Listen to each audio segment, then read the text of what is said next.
Hinira na naman ni dating Senator Antonio Trillanes si Inday Lustay na mapanglinglang na nilang daw ito si Inday Sara.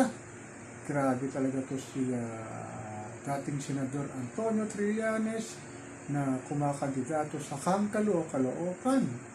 Ito raw si VP Sara ay talagang hindi maipaliwanag ang kanyang mga budget sa kanyang dating pinamumunuan ng DepEd at sa Office of the Vice President kung saan niya nilustay ang mga pondong na ibigay sa kanya.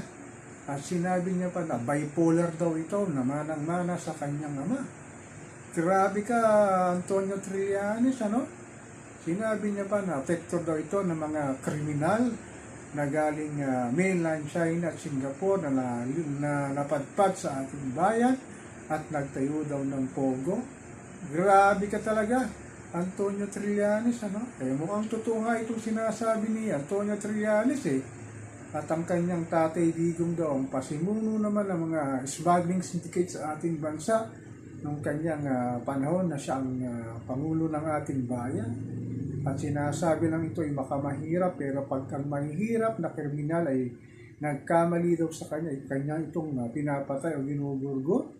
Talaga ba namang si Trillanes nagsasabi kaya ito ng totoo? Pero ang sabi ko naman mukhang totoo nga ang kanyang sinasabi dahil nga dun sa mga body language ni Inday Sara sa pagharap niya kamakailan lang sa Kongreso, talagang hindi niya maipaliwanag ang kanyang sinasabing budget kung paano niya ito ipagtatanggol kasi nga talagang napunta ito sa kanyang bulsa lamang at hindi sa DepEd at sa opisina ng kanyang OBP. At talagang hindi niya ito mapaliwanag at walang accountability o transparency na sinasabi ni Antonio Trillanes. Grabe talaga, no? Sa papalapit na midterm election talaga, sari-saring batuan ng putik talaga, lalo sinasabing demolition job laban daw sa mga Duterte at mga kaalyado nito.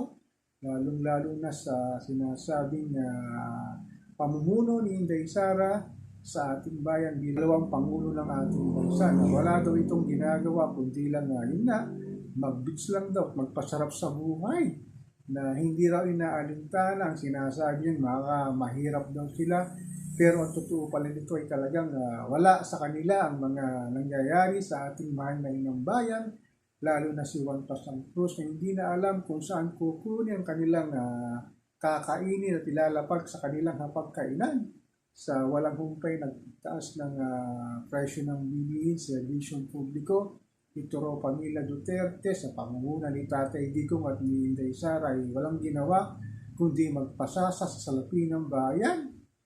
Nasa atin daw ang mga botante kung sakaling tatakbo ito si Digong, si Paolo at si Baste sa darating na midterm election ay huwag na natin daw ito iboto at hindi na makabalik ang Duterte sa ating mahal na inang bayan para palakasin naman nila ang kanilang mga galamay na sinasabing wala ring ginawa na matino para sa atin.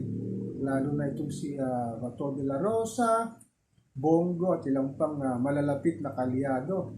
So ako po si Papa Ken, patuloy po ako magninira, magmamatsyag sa pang-araw-araw nating buhay dito sa ating mahal na inang bayan.